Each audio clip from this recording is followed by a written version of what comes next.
Komiði sæl, kæru hlustundur og verið hjartalega velkomin í hlaðvarp Myntkaupa. Í dag föstudagurinn 27. júní 2026 og Bitcoin í $60.022. Við munum eins og eitthvað minna kannski tala Bitcoin í dag því að til mín komin góður gestur í fyrsta skipti mér langar að segja að sé að fara að nálgast ár. Já. Vertu velkomin Magnús Karl Ásmundsson, hagfræðingur. Takk fyrir. Við það var að koma. Já. Takk fyrir að fá mig. Bara mín ánægjan vegna þess að við tölum nú mikið hagfræði hér í raun og veru sem leikmenn. Já. Og það náttúrulega Bitcoinerar, svona klassísk svona self-identified Bitcoinerar eru það sem má kalla svona þessir austurísku hagfræðingar sem eru margir hverjir mjög skeptískir á þessa sem ég skilst þið kalla Keynesian hagfræði, þessi svona sem ég kalla stundum svona þessi fiat kerfis modern hagfræði. Já. Sem þetta peningakerfi svona, byggir raunin bara á. Byggir á, en það sem ég hef bara lært í þessu og svo mörgu öðru að eftir því sem að eldist aðeins og þroskast og starfar á okkur vettvangi maður verður aðeins raunsæri. Ég vil samt trúa því, við vorum að ræða þetta hérna áðan, ég vil samt trúa því að í grundvallaratriðum aðhyllsmaður sömu prinsip en maður verður raunsæri. Þannig að þetta er eitt af því sem ég langar svolítið að tala það er vissulega gaman að fara aðeins inn á það. Ég þekki alveg til austuríska skólans. Þegar ég var í menntaskóla þá talaði ég mig sem anarko-kapitalista. Og var algjörlega hugfangin að austuríska skólanum. Ég átti góðan vinnahóp í MR og á loka árinu svolítið datt maður inn í þessar kenningar og Fredrik Hayek og Rothbard og Mises og alla þessar kanonur og ég var algjörlega hugfangin af hugmyndum austuríska hagfræði og kallaði mig anarko-kapitalista og fór mjög svona stóran á í þá tíð var allan að skólafélagi var með svona spjall á netinu þá Facebook var heldur nýtilkomið en það var mjög svona lifandi og ríkulegt spjall og maður skrifaði alveg heila bækur í kommentakerfi þar. En kannski eins og þú hefur maður einmitt elst og gefist upp á því að vera svona harður assir sem einhver svona hardcore anarko-kapitalisti. En myndirðu segja samt að það svona í grundvallaratriðum lifi enn svona sterk prinsip Já, 100%. Ég er klálega sympatískur fyrir þessum hugmyndum og hugmyndur frjálsan markað og frjáls viðskipti lifa alveg góðu lífi í hjarta mínu. Ég held ég held að hvort sem það varðandi bitcoinera eða anarko-kapitalista eða jafnvel bara meira svona almennt í dag hvort þú sért feministi eða hvort þú sért sjálfstæðismaður eða hvort þú sért Keynesian eða cis eða hvað sem ég held að hluta því að þroskast því við erum með svo þroskaða fullorðins umræðu að átta sig á því að í grunninn held ég sé ekki hollt að draga fólk í dilka. Nei, einmitt. Og mér finnst mjög skrítið Björn Harðarson sem tíður gestur í þessu podcasti. Hann eiginlega meiri gestur. Hann er En hann vissulega forminu til hann gestur. Ég skildi það þannig. Það er forminu til hann. Hann kannski hústökumaður. Hann sálfræðingurinn minn. Hann sálfræðingurinn minn. Hann kendi mig mjög mikilvæg leksíu daginn. Ég faðir langveiks barns og ég sagði við hann ég vil ekki skilgreina mig út frá því. Ég vil ekki að það liti hver ég eða ég noti það sem afsökun eða hækju til þess að fólk vorkenni mér. Ég vil ekki fá ölmusu, ég vil ekki vera minni maður af því að ég skilgreini mig út frá því. Ég vil forðast einhvern veginn þá gryfju að vera allan daginn að velta mér eitthvað upp úr því að ég sé faðir langveiksbarns. Og hann sagði, gott og vel, þú þarft ekki að skilgreina út frá því, en það samt hlutaðir. Alveg eins og, þú ert menntaður hagfræðingur, alveg eins og þú ert fæddur uppalinn í Vestmannum, alveg eins og þú ert hitt og þetta, þú ert makið, þú ert bróðir og allt þetta. Þú þarft ekki að einhvern veginn festast í einhverju feni að skilgreina þig út frá því, en það samt hlutaðir. Og ég myndi segja sama við anarkokapitalismann, að því ég trúi því í dag, þú ert miklu minna það sem þú segir og hugsar og meira það sem þú gerir. Þú ert meira það sem þú gerir. Já. Við erum að reynda líka svolítið falla því sem við hugsum, að því þú getur, ef þú ert þunglyndi sjúklingur, þá getur alveg hugsað út í bara ömurlegt líf, sko.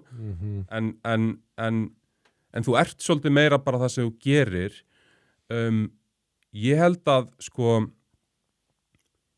prófsteinnin líka bara raunveruleikinn og aðstæðurnar sem þú lendir í. Og ég get sagst vera frjálshyggjumaður og ég held reyndar, í tillit til þess stimpils og tillit þess stimpils að ég sé austurrískur hagfræðingur sem kannski hefði svona tæknilegri afstæða. Það meira svona, þú ert austurrískur hagfræðingur og aðhyllist austurríska hagfræði eða þú ert einhvern veginn að beita henni til þess að lýsa hagkerfinu og það klárlega hægt að gera það og ég geri það alveg líka. En til þess að kalla með þessa hluti þá verður maður einhvern veginn svona að vera act upon them, heldur bara punkturinn minn og ég held að austurrísk hagfræði sé alveg gagnlegt módel til þess að skoða heiminn en heimurinn eins og þú segir svolítið drottnaður af keynesiskri hagfræði. Já, einmitt og sko það sem mig langar svolítið að mörguleiti finnst mér við vera á áhugaverðum tímamótum sko ef ég tek þig sem dæmi þú lærir tekur meistaranám í hagfræði í Barcelona. Já. Og ef ég að fara rétt með það ekki í fyrstu COVID-bylginu eða hvað já. Bara 2020 þá ég bara út í Barcelona. Þá ertu út í Barcelona og við höfum ekki neitt talað COVID sem sagt veiruna en við höfum mikið talað COVID í efnahagslegum skilningi þar að segja þegar eins og maður upplifir það að hvort sem það hafi verið samantekinn ráð ekki, líklega ekki en einhver veginn konsensusin hjá virðist vera bara öllum seðlabönkum meir og minna í heiminum þegar þetta skellur á og stjórnvöld grípa til þess að bara svolítið slökkva á atvinnulífinu að hafa lækka vexti niður í gólf spýtt fjármagnin í hagkerfið og það var mjög mikið verið að tala sko það verður engin verðbólga af þessu. Þú veist, gott eða var ekki Jerome Powell ef ég er að fara rétt með sko, sem sagði sko við höfum ekki ágjörð að verði eitthvað varanleg verðbólga, þetta verður svona transitionary inflation og svo eitthvað fór þessi hugtök alltaf svona móln og meira niður yfir í það bara við erum að þá ef við færum okkur yfir til dags í dag af því að það er alveg rétt, maður fann ekkit fyrir neinum efnahagslegum áhrifum í kjölfar COVID fyrstum sinna því að það var bara delt svo mikið af peningum fyrir svipað sem ég myndi missa vinna mín og banki myndi lána með bara 10 milljónir strax skilur, ég myndi ekkert finna mikið fyrir því sko, en svo allt í einu bara sá peningur í búinn og byrju hvað, þarf ég að borga hann til baka og þú veist og nú virðist það vera ástand víðum heim og sko ekki síst á Íslandi þar sem við erum með þetta sem virðist vera mjög óuppilegt ástand að þú er bæðið með þráláta og frekar mikla verðbólgu og hátt vaxtastig og það er ekki gott. Nei, ég held að það sé frekar svona en þú veist það er frekar leiðilegu kokteil. Já, og ég sko, þú veist, að því að þú talar sko að svona prófsteinn á okkur hugmyndafræði svolítið raunveruleikinn. Einmitt. Og ég velti fyrir mér sko ok, þú veist ætti þetta að vera einhver efniður í málflutning austrískra hagfræðinga sko, bara heyrið sjáuð, þetta út af einhverjum manipuleringum í stjórnkerfinu sem seðlabankur og annað eru með, þetta myndi ekki gerast ef það væri bara sem dæmi peningur sem bara markaðarinn velur, það væri ekki hægt að manipulera hann. Eflaust. Sko ég held að það svona tvennt kannski sem ég myndi að draga fram þarna. Byrjum kannski bara á COVID. Það var eitt stjórnmálamaður sem ég man eftir, hann skrifaði lítinn pistil í eitthvað blað hérna á Íslandi. Stjórnmálamaður sem ég kannski hef ekkert endilega mikla mætur á, þó sem ég segi sjálfur frá. Björn Leví, hann sagði bara þegar þetta var allt að gerast. Hann sagði við verðum að gera eitthvað en framtíðin mun dæma gildi þess sem við höfum gert. Við vitum ekki nákvæmlega hver framöndan verður, en við verðum einhvern veginn að bregðast við. Það var hans take, við verðum einhvern veginn að bregðast við. Ég held að flesta ríkisstjórnir heimsins svona cirka bát með sama take, við verðum að gera eitthvað. En svo bara sagan prófsteinin og ég náttúrulega sammála því, þú getur dæmt eftir á, en flestum fannst þeir kannski þurfa að bregðast einhvern veginn við. Og maður getur spyrt sig, nú hefur maður eitthvað svona ákveðin svona hugmyndafræðilegan bakgrunn, eitthvað stóðir sem maður kannski trúir á. Hefur maður sjálfur breytt einhvern veginn öðru sig? Af því þegar ég var í Barcelona, ástandið það náttúrulega var allt annað en hérna. Ég er ekkert svo viss að hér hefði þurft kannski að grípa harkalega til. Einmitt. Það er náttúrulega mikið áfall fyrir ferðarþjónustuna að flug lágu bara niðri. En hvað var það svona, þú veist, þetta er náttúrulega mjög flókið mál, en í stuttu máli þá kannski, þú veist, það þurfti ekki að loka öllu hérna í fleiri mánuði og banna fólki að hittast. Ekki allan í sama magni kannski og innan gæðslega bara þurft í Barcelona. Í Barcelona komst ég ekki út úr íbúðinu minni nema bara til búðakaupa. Ég mátti bara fara í nálægustu búðina mína í hverjunu mínu í 2 mánuði. Og við vorum 2 á heimilinu þegar að fyrsta bylgjan reið yfir. Við máttum ekki vera saman út í búð, bara annar. Og þú máttur ekki vera í göngutúra. Og þá var því lík frelsun eftir 2 mánuði þegar fólki var leyft að fara út í göngutúra á ákveðnum tíma dags. Börn máttu fara á ákveðnum tíma og fullorðnir máttu fara á hinum tíma. En maður spurt sig frá því, þú veist, hver gæði þessa ákvarðana voru þá. Ef þú ert stjórnmálamaður og þú tekur ákvarðanum það, eða þinn flokkur tekur ákvarðanum það, þinn ríkisstjórn tekur ákvarðanum það hvað ég að gera. Og líf 100.000 eða milljóna á heimsvísu eru að veði, hvaða ákvarðanir tekur þú? Og ég held að það binst ekki bara við það hvað þér finnst, það er líka, þú ert með þarna starf, það er til 4 ára, flestum ríkjum, og ef að þú gerir eitthvað vitlaust, ekki bara ertu ekki að fara að eiga starf, þú veist, bara í sögubókunum ertu dæmdur. Þannig, augljóslega er svona sem stjórnmálamaður er áhættu minnsta ákunnum bara að róa með því sem alþjóða samfélagið er að gera og gera það. Og ég held líka bara, þú veist, myndi maður ekki reyna að setja alla á bólefni. Ég veit að fullt af fólki sem hefur fullt af mismunandi skoðunum á bólefni. Ég sjálfur fór ekki í sprautuna, sko.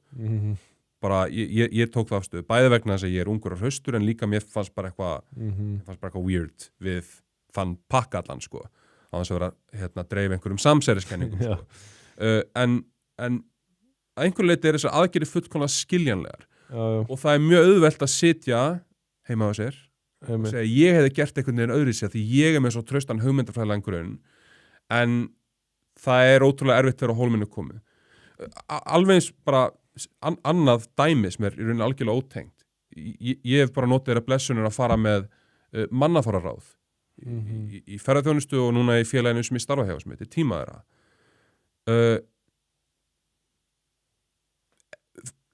Svona from the outside looking in, það er mjög öll að segja bara, herðu, manneskjur ekki að standa sig og eru bara, þú veist, að vera sjúklega toxic og bara, þú veist, skemma andan og svona, sérstaklega í ferðarþjónustu þess að með túra sem hefur verið að gæða miklir og skemmtilegir. Átt að reka hana. En svo þegar þú ert í stöðunni þar sem þú þarft að reka manneskju, ok, stundum gerir maður það það þarf að gerast, en það bara allt annað að horfa í augun á mannesku og segja bara, þú ert ekki lengur með vinnu, heldur en að vera eitthvað bara í einhverjum hugmyndafræðilegum heimi að tala að reka fólk. Já, það er enda mjög góð punktur. Þannig, þú veist, það allt annað að finnast eitthvað og þurfa svo að framkvæma. Og þar kemur líka, sko, þú veist, það sem svona af þessum sem hafa verið að tala fyrir Bitcoin, sem hafa verið að gagnrýna Fiat-kerfið og Fiat-peninga, þjóðargjaldmiðla eins og þeir eru settur upp í dag,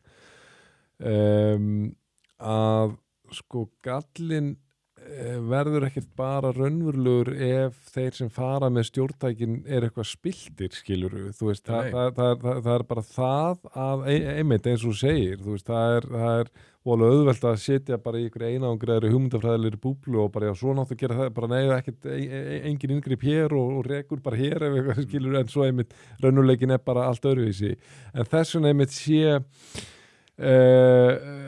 peningur sem náttúrulegur og dreifstýrur ekki hægt að vera með þessi stjórntæki, hann sé bestur af því að þú tekur hennan mannlega faktor út. Það er ekki bara það að sem sagt, þeim stjórntækjum sé misbeitt ef fólk spilt, það er bara raunveruleiki mun alltaf verða það krefjandi. En mér langar kannski sko að líka bara sko, en svo þú veist með, ég er mjög til að ræða þetta, en svo þú veist með þú veist, afleiðingar COVID, þú veist, til dags í dag, að það liggur bara augljóslega fyrir og ég held að það sé bara samþykkt þvert á flokka að þessi áföll eiga sinn þátt í að skapa ástandið sem að ríkir í dag.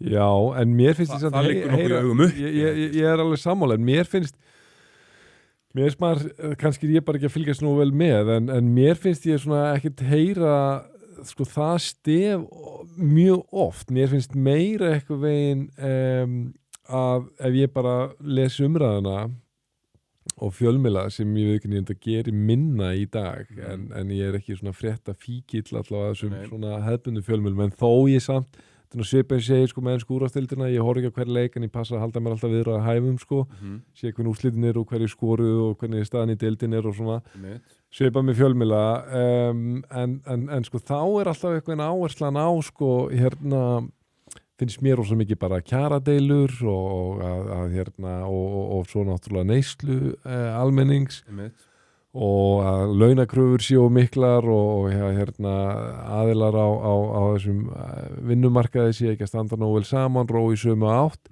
og ég svona hugsa, ok, þú veist að ég veit að þú hefur pælt aðeins í þessu, en ég hugsa svona, ég get alveg, ég ætla ekki að þykast vita hver sannleikurinn í þessu og ég skal rétt ímynda mér að þetta skipti auðvitað máli, en mér verður samt að hugsa það sem Milton Friedman sagði, ég held að það var okkur ráðstöfni í Indlandi, það var á 7. áratugnum, ég held að það verið 63, að hann segir eitthvað í þá átt að sko verðbólga sé alltaf afleiðing peningastefnu seðlabanka, það sé þú veist hún það? Það sé ekki neysla almennings eða hegðun aðila á markaðnum eða kjaradeilur, þú veist, ok, jú, eitthvað svona smá, en í stóru myndin er þetta alltaf sko monetary peningastefnu issue og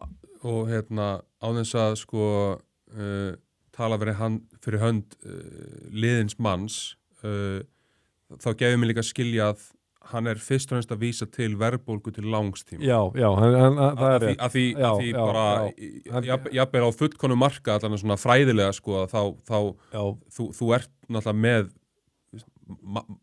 marka í sko, allri mannkynssögunni gangi gegnum miklar sveiflur. Hann tók það, sustainable inflation, sko. Bara lífið og veröldin er öll sveiflukend, sko. Og verðbólga til skamstíma getur verið vinnumarkaðsfyrirbæri, getur verið eftirspurnarfyrirbæri, getur verið fyrir tilstöðlan þess að aðföng eru orðin dýrari. Það eru 100 milljón ástæður fyrir því að verðbólga til skamstíma getur myndast. Til langstíma þar er ég sammála Friedman. Ég fór áhugaverðan fund daginn hjá VR þar sem þau voru með svona, þau voru svolítið að svona champjóna það sjónamið að vinnumarkaðurinn er ekki að skapa þessa verðbólgu. Þau náttúrulega eru stéttarfélag og þau vilja ekki meina að sína launakröfur séu að viðhalda viðvarandi verðbólgu. Sko tæknilega séð gæturu viðhaldið viðvarandi verðbólgu á vinnumarkaðinum ef að bara kjarasamningar eru bara alltaf að skjóta langt umfram vöxt í framleiðinni og ef þú ert með brotafórakerfi þá mun það vera það sem er að ýta undir verðbólguna sem annars stigs áhrif. Ef peningamagn í umferð er fast þá er ómögulegt að valda verðbólgu til langstíma. En þú veist og það er náttúrulega þú veist það í COVID er peningamagn í umferð aukið. Á hverju árið þar sem ríkissjóður er rekinn með halla er peningamagn í umferð aukið. Og það er það sem veldur langtíma verðbólgu. Og ég sé ekki alveg hvernig þú getur verið á sko önduru meiði með það sko því að fastgengis stefnur eða með gullfót til dæmis það sem bara þá er það eykst peningamagn í umferð þegar nýjar gullnámur finnast en það gerist í stökkum og svona, gerist í einum vettvangi að þá finnst ykkur gullnáma og þá bara peningamagnu aukið til þess að samsvara þeim fjölda únsa sem fundust í þeirri gullnámu skiluru og það getur haft riðlandi áhrif til skamstíma á markaðinum vegna þess að þú veist, þú finnur meira gull en og austuríski hagfræðingar þeir svona rennalega hýrum augum til gullfótsins og hann hefur alveg ákveðna kosti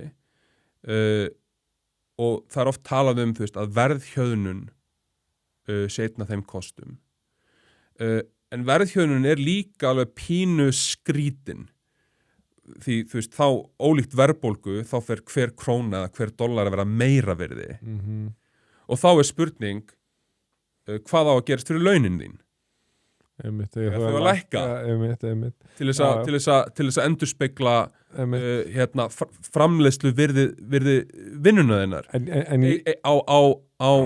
höfuðstóllinn á láninu að lækka og yfirleitt þú veist kannski geta menn sagt, já það ætti þú veist, það ætti að vera einhvers konar vísitala sem að þá leiðréttir þessi verð þannig að þetta haldist allt rétt en í raun og veru, eftir því sem ég best veit höfuðstóll á lána lækkuðu ekki og þegar að það kerfi getur riðlast eins og öllunum kerfi þá getur raunverið lánana bara sprengst út skilurðu þetta er mjög góð punkt. Ég hef náttúrulega sko þessi ég svona þú ert aldrei fullkomlega hólpin í öðru kerfinu og ekki einu en hitt kerfi getur enga sér verið betra en þú verður alltaf í hagfræði læru við að hugsa út frá sjónarhorni fórnarskipta. Ég man sko í svona minni svona Bitcoin vegferð þú veist þegar ég er að byrja svona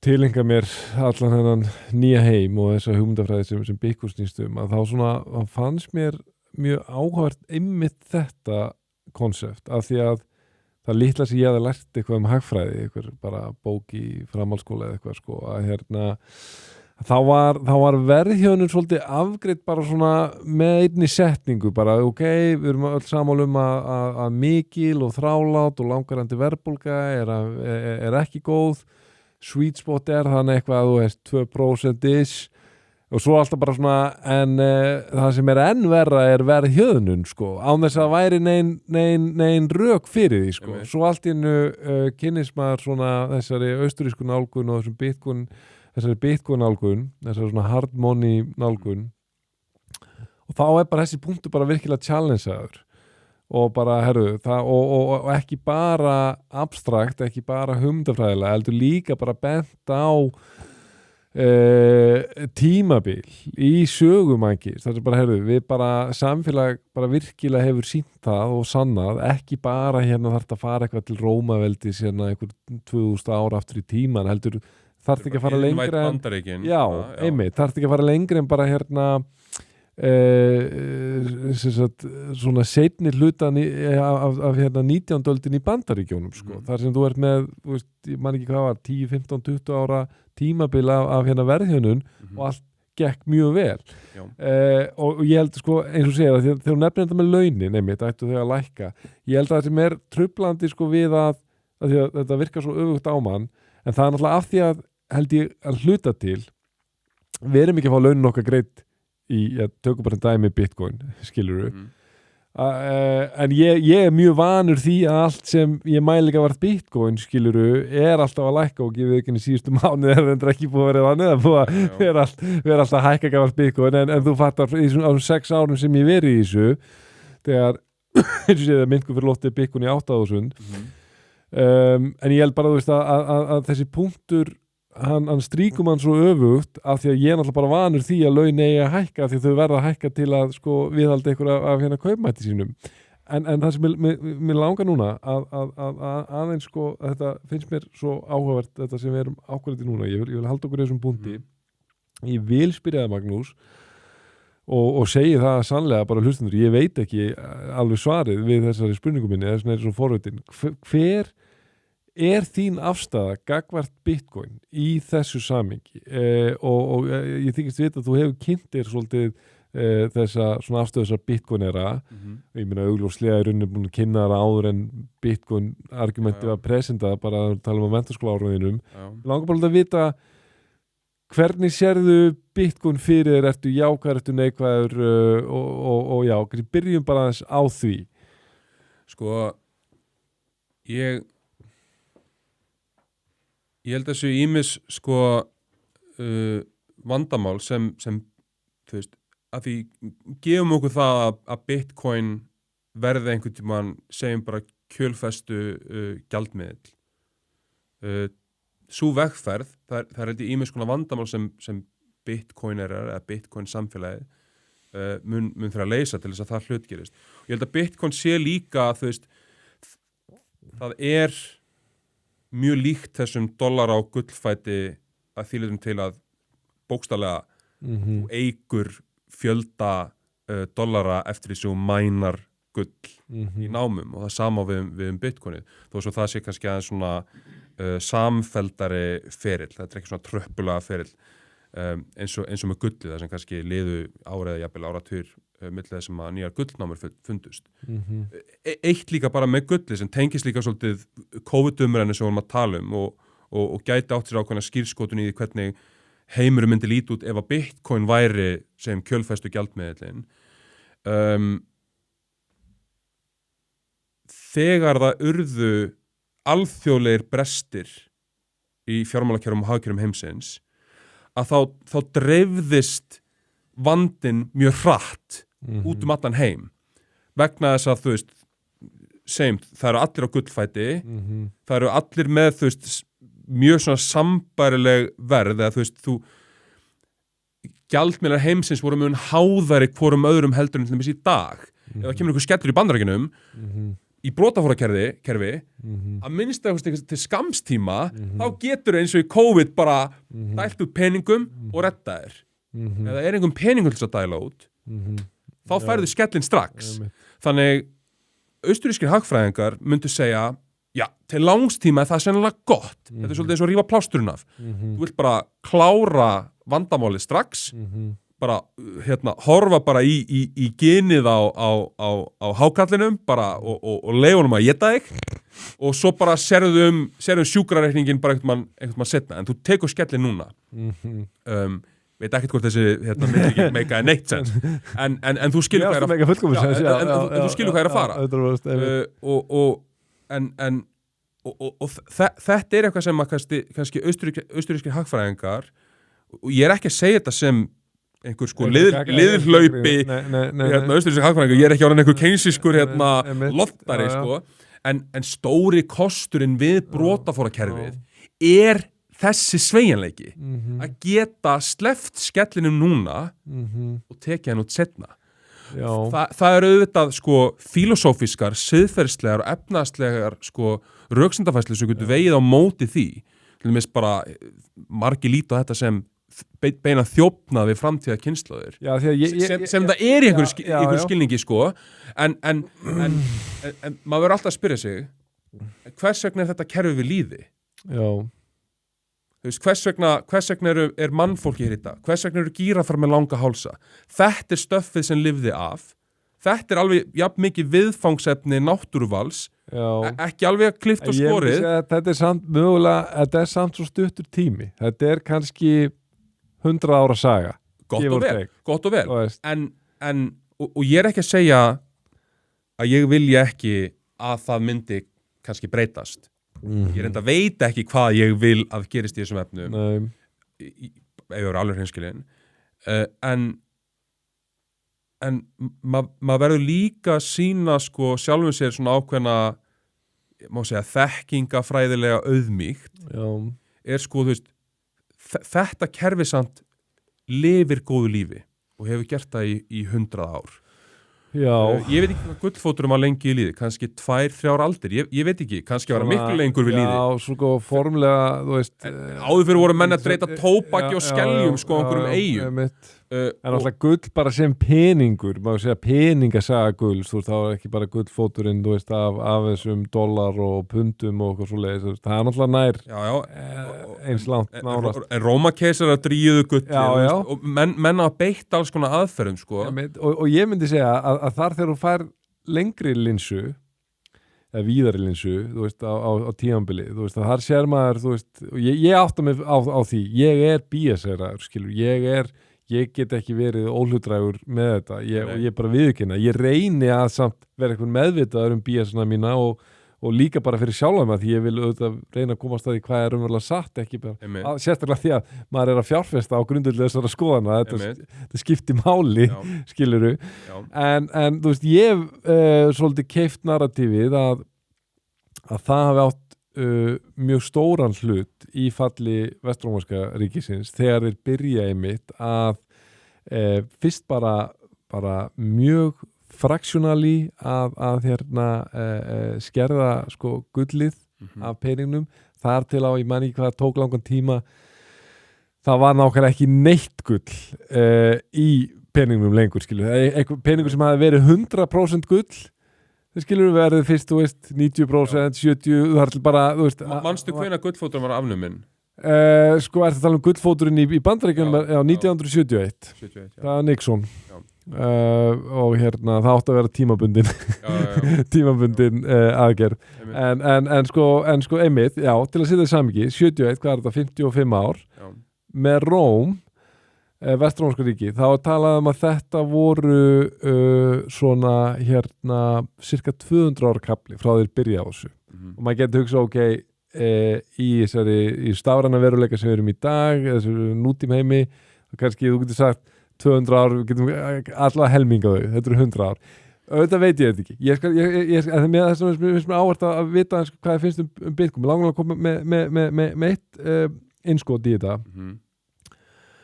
Sko, af því að talandum þú ert talað hvernig maður verður svona raunsæri með aldrinu, ég finn það mjög mikið sko, ég er farin að mér er farið að finnast það ólíklegra og ólíklegra eftir því sem ég lengur eitthvað að maðurinn er að stíða þessum heimi að Bitcoin sé að fara að verða gjaldmiðl per se, eitthvað tímann og ég held að Bitcoinar hegði sér ekki þannig. Nei, ekki og þú veist og sko Þeir líta á þetta bara sem þetta er bara sem eign. Já, þetta er eign. Þetta er eign og það kemur næstu punkturinn er að þú veist ef þú hefur sagt það við mig kannski 2020 þá hefði verið úfherri þetta er vandamál ef þetta ef rétt reynist og ég þarf eitthvað að geta svara þessu. Yfir í það nú er ég bara svona ég sé ekkert vandamál við það að Bitcoin sem slíkt verði ekki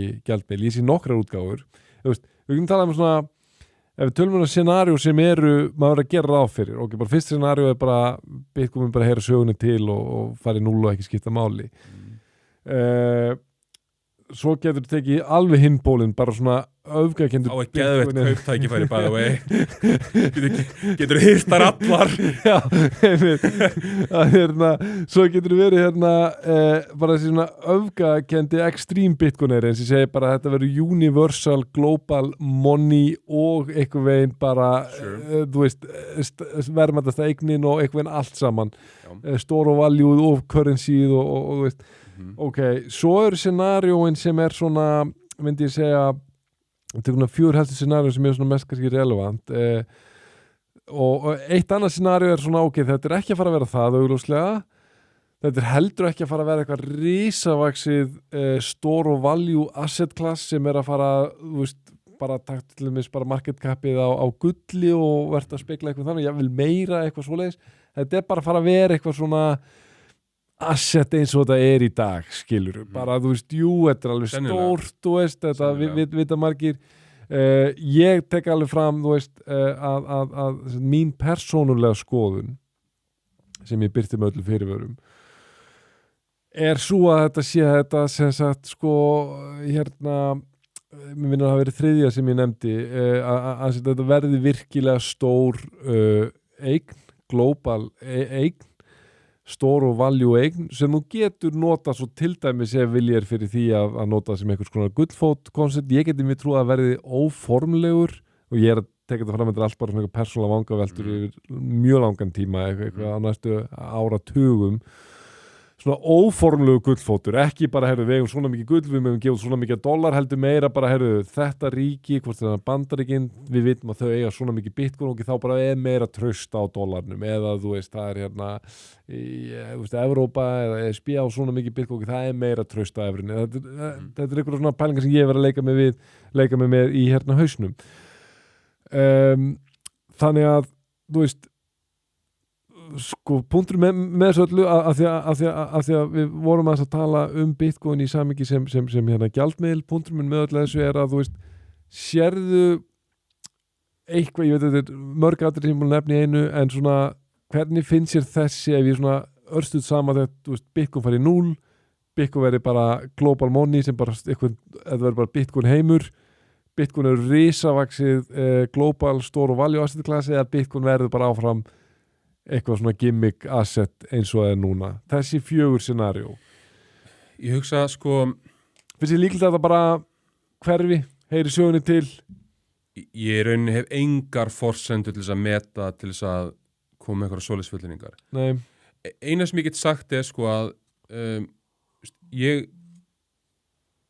ég hef fjárfest í Bitcoin, ég áreindar ekki lengur Bitcoin, ég hef selt það, en ég hef fjárfest í Bitcoin, þannig að ég hef alveg eitthvað svona fylgst með þessu spacei og ég verið að segja sko, ég náttúrulega mjög ánægð með ykkur í myntkaup og mér finnst þið þokkalega áberandi, ég held þið gerir alveg gott móti að auglýsa ykkur á Íslandi og þið hafið svona faglegan og góðan brag sem að ég er mjög ánægð með.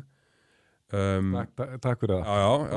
Takk fyrir það. Og ég hef ofta ránglega haldið fram, ég held að þetta sé ekki rétt en ég held því samt fram að ég sé fyrsti viðskiptavinur myntkaupa sem að fekk appið í síma minn.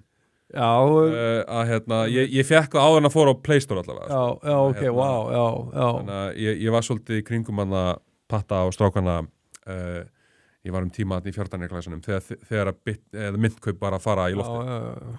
Þannig ég er alltaf með þeim fyrstu sem voru inn á myntkaup appinu að ég verið að segja fyrir mína parta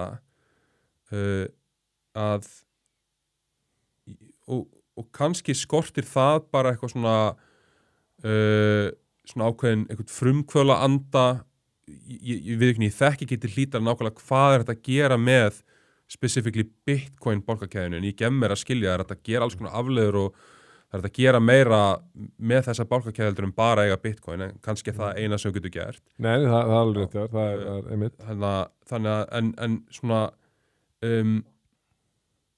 og ég held í stóra samhenginu Bitcoin er búin að vera til síðan hvað, 2010, 2008 Já, 2008 er hvítbókin gefin út Já. október, 31. október og 4. janúar 2009 þá er fyrsti bálkinn grafinn Já. þannig að 2009 cirka byrjun árs þannig 16 og 17,5 ár já, þetta eru 17,5 ár, 18 ár og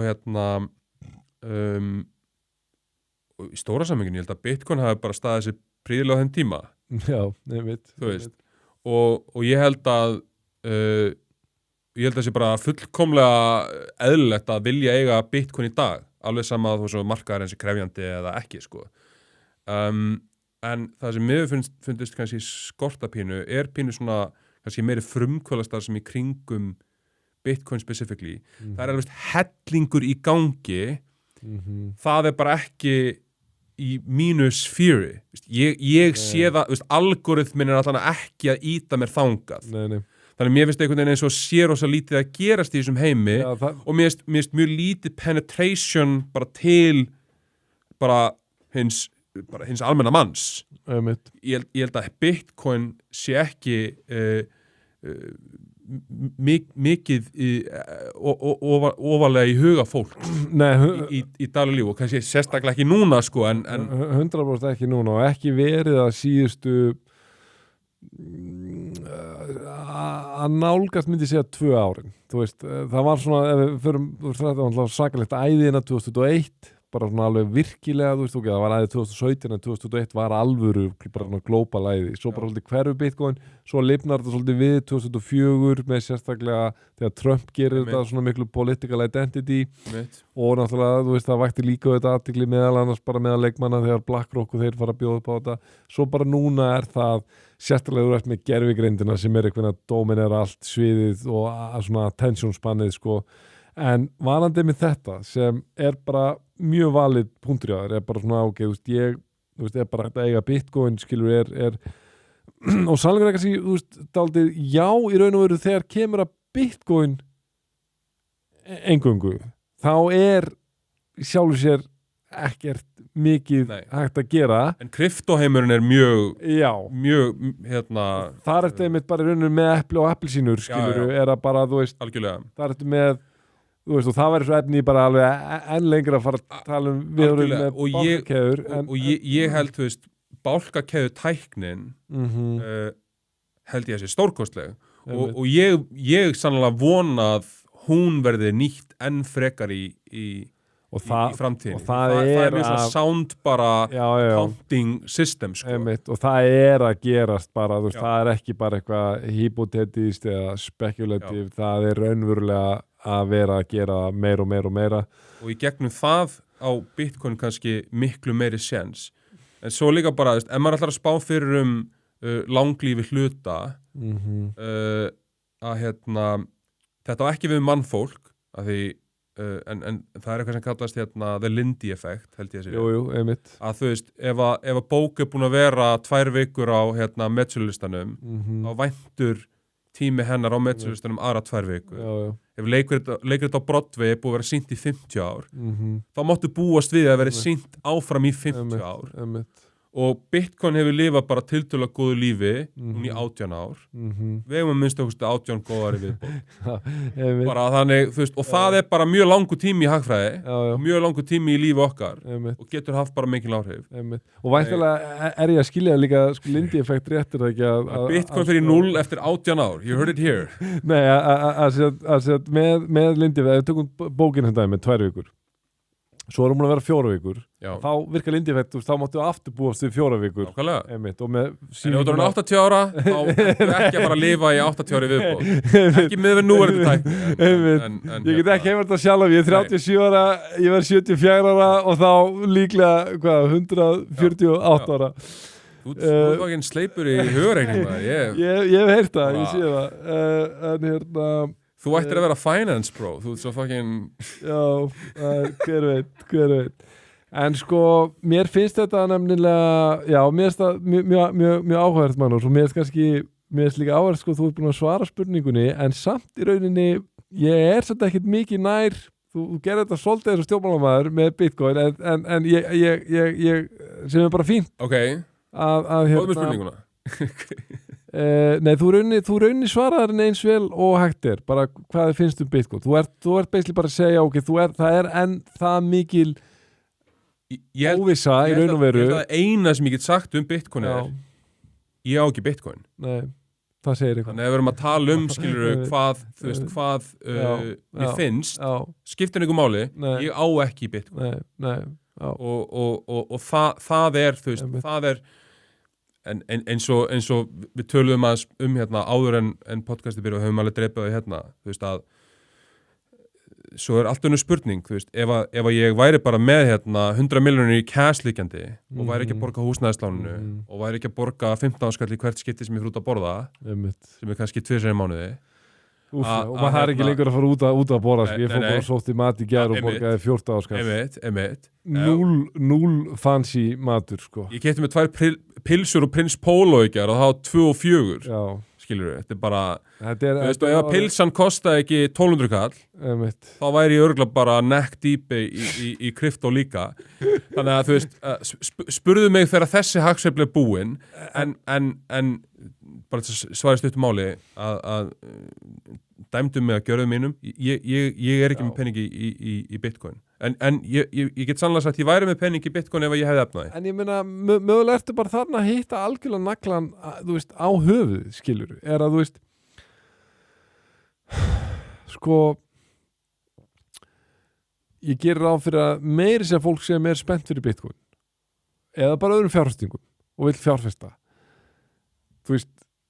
Matur er ofar í forgangsröðun. Ég er rosalega hrifinn af Bitcoin og ég hérna er alveg mjög metnaðarfullur í því að reyna að fjárfesta í því, en ég viðurkenni, ég er ekki að fara að láta börnin mín vera svöng og líklega er ég ekki að fara að vera mjög svangur mjög langan tíma sjálfur. Út fyrirmynda faðir. En hérna maður reynir. Ég mæla ekki með að fjárfesta í Bitcoin heldur ef að börnin vera svöng.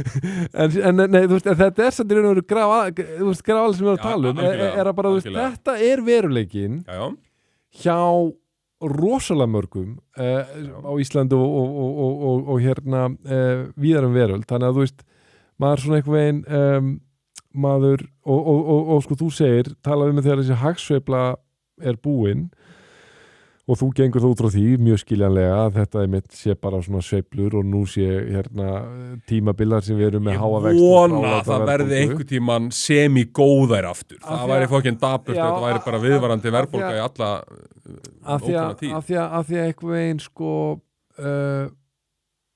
spurningin er þessi og ég er alls ekki að halda því fram sjálfur, en ég er bara að segja sem einhver svona mjög harður Austrian economist eða hérna Bitcoin myndi segja að það kemur að því að þetta er ekki lengur sveifla í hagkerfinu með fiat hérna kerfið.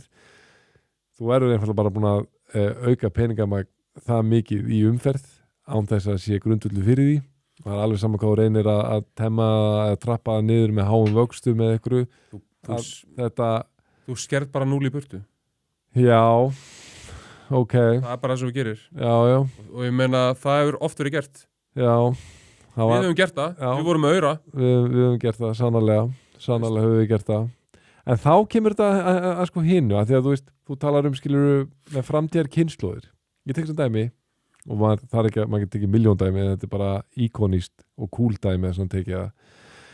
Elvis Presley kaupir Graceland 1957 fyrir $102.500 og með jörðin og allt og jú, þetta er ekki sko gríðalega fallet heimili en þegar hann kaupir þetta er ekki skilur ykkur svona ofur crazy mansion eins og hérna einhver svona biluðustu aukingar að kaupa í dag, en það var rosalega stórt fall, það komur á $102.500 hvað er það? Það eru tæpa 13 milljónir á nafnverði já, ég einmitt en skilur ég bara að segja en það er líka til raundólari og raunkróna já, ég áttam á því en ég veit að minnst okkur eitt að ef þú myndir inflation adjusta eða hérna, taka mið af verðbólgu, mældir sakvæmt neysluvísutölu og ætla að kompensera mig ef ég er hérna með mína 100.000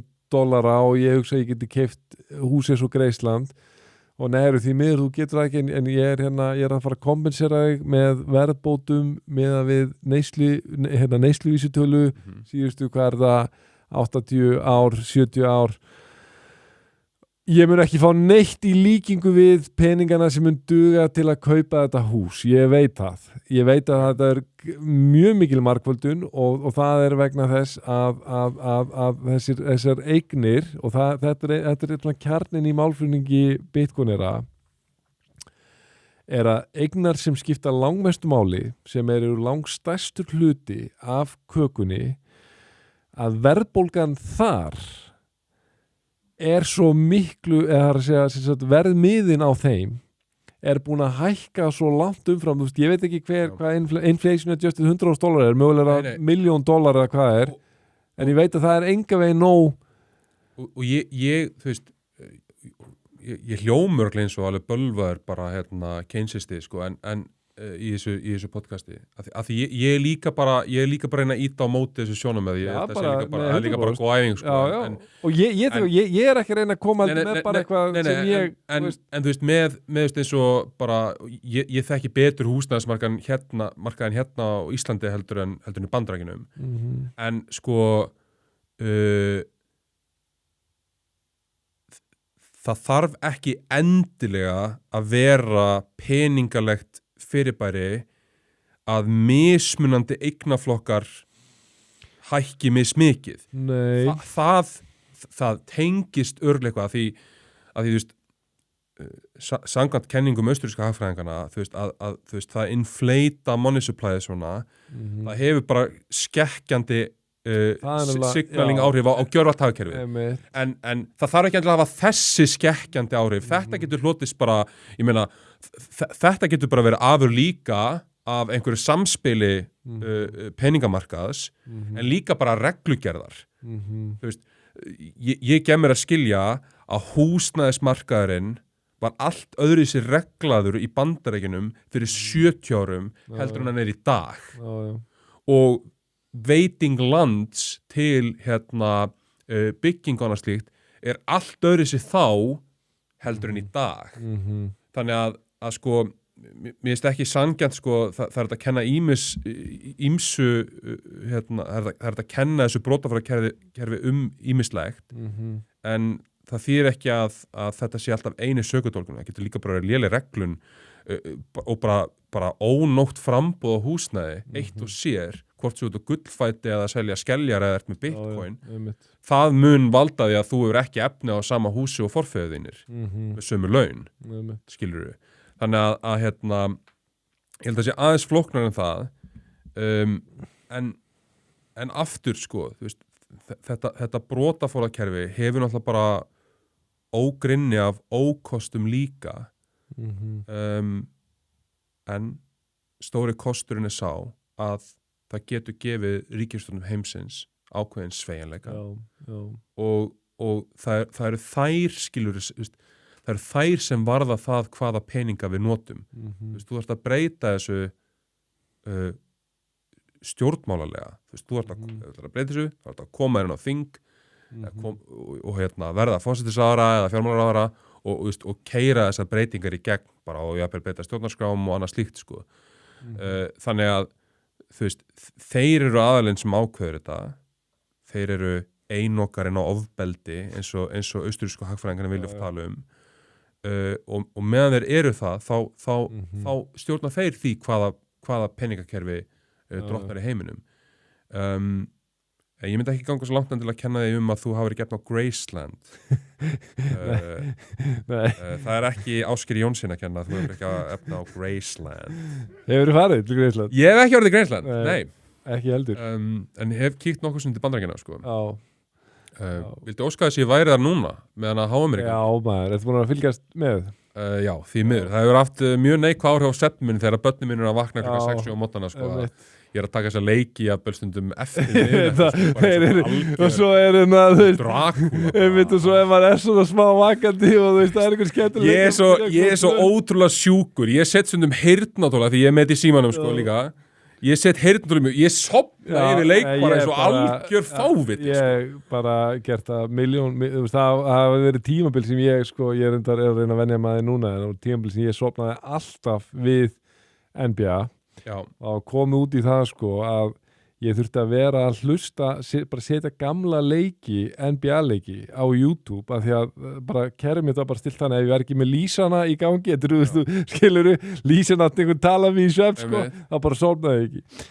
En ég tók sorry, þetta ömulegt fyrir hlustendur, en ég tók hérna í 10. bekk, þá sofnaði ég í allan 10. bekk á hverju kvöldi sofnaði yfir Fast and the Furious 2 Nei. og þetta var það skilvirt kerfi að ég var sofnaði bara áður en þau kláruðu fyrsta reysið myndin byrjar á reysið þannig að svona stöf virkar bara vera með rútínu að virka það er nefnilega alveg staðreynd en eitt líka bara að ég var að hugsa það við erum að tala um Bandaríkin svo mikið og hérna og við vorum að tala um þessa gullöld og gullöld þegar þeir voru á gullfætunum og hérna 19. öld og byrjun 20. aldar. Ef ég var að mæla gegn gullfætunum, eitt sem myndi líka segja að þegar samfélög ganga í gegnum gífurlegan uppgang að þá skiptir aðeins minna vandamálinn sem snúa að hvað gjaldeyrisfyrirkomulagi sem umræðir. Við tölum um það að gullfóturinn hefur líka ákveðna bresti, dreifir alþjóðlegum sjokkum hraðar, menn getur sagt að það sé skilvirkara að gera þannig, en það er samt fórnarskipti, þú getur líka sleppt í með því að vera með brotavarakerfi, en burt sér frá því hvort að gullfóturinn sé betri að verri eða sömuleyti betri og sömuleyti verri heldur en annað fyrirkomulag, annað peningakerfi, er að bara taumlaus uppgangur þjóðar getur bara maskað alls konar bresti sem koma svo miklu seinna. Við sjáum til dæmis í Kína. Kína hefur núna undanfarna áratugi verið að ganga gegnum gífurlegan uppgang. Þrátt fyrir að þar séu við völdu kommunistaflokkur. Ég er ekkert svo vissum að kommunismi per se sé samt ráðandi fyrirkomulagi í Kína. Það er rosa mikið af bara free market kapitalisma og bara mjög gróðursælum bara markaði í Kína. Kína er bara líka viðskiptaldi. Það er fullt af ríku fólk í Kína. Það er fullt af kapitalistum í Kína. Fullt af bara einhverjum mini Elon Muskum sem eru líka í Kína, skilur við. Fullt af fyrirtækjum í Kína sem bara er í alþjóðlegri samkeppni og bara komast enga með fyrir einhvern kommunískan kassa. En það eru örugglega fullt af einhverjum svona kommunískum dráttum í kínversku samfélagi og vinstri dráttum í kínversku samfélagi.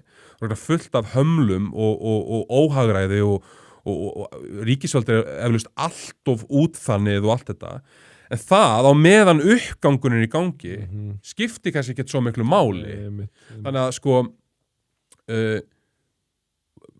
vandinn við það að rýna í svona hagfræðileg málefni er, þetta er allt bara einhleipur. Þú getur ekki séð hvernig gullfóturinn er í dag.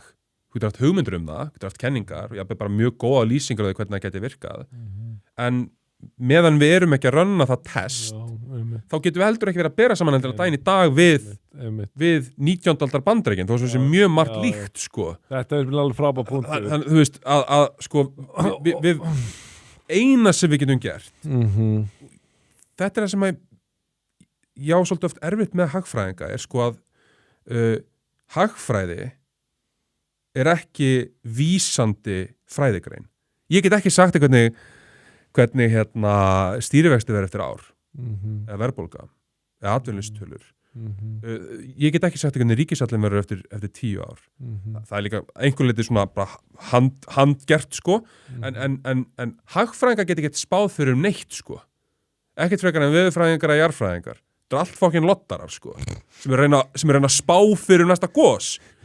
Þú veist ekkert hvað næsta gos verður. Þú getur haft hugmyndur um það og þú veist þegar það er byrjað, því það er ákveðni vísar áður en það er komið upp á jörðina, en það er engin jarðfræðingur sem getur sagt þér hvort það gjósi í Kötlu eða Reykjanesinu eða Snæfellsnesinu næst.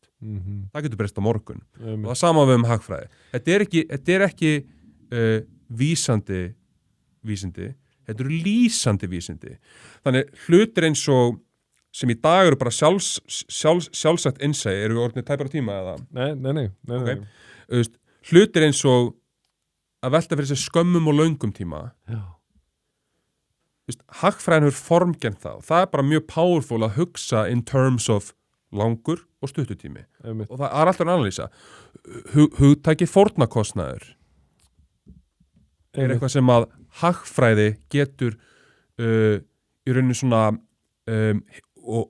hefur búið heiminum. Fórnarkostnaður er eitthvað sem var formgert hagfræðingum. Það var svo menn árum áður kannski að eitthvað hugmyndu fórnarkostnað og skildu fórnarkostnað. Hann hefur verið settur formulega fram að hagfræðingum. Það er mjög powerful tól til þess að hugsa heiminn og það er það sem hagfræði gerir.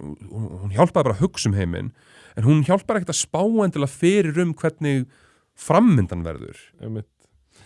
Já, Magnús, ég sko geti talað við þetta alveg endalaust og ég bara, það væri alveg við erum ekki einu búin að snerta á sko bálkakeðju tækninni sem væri hérna bara efni í annan þátt og myndi eftir nú bara heldur því að það væri gaman að fá þig bara aftur.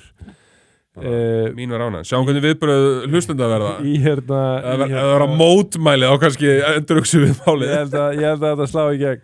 Við erum vissulega að renna út á tíma en ég bara þakka þér alveg kærlega fyrir mjög skemmtilegt og upplífgandi spjall. Mín ánægð. Magnús Karl, ég þakka þér kærlega fyrir komuna. Kæra þakkir. Og ég þakka ykkur kæru hlustendur fyrir hlustununa og fyrir áhorfið og við heyrumst og sjáumst aftur af vikuleginni. Þangað næst verið sæl.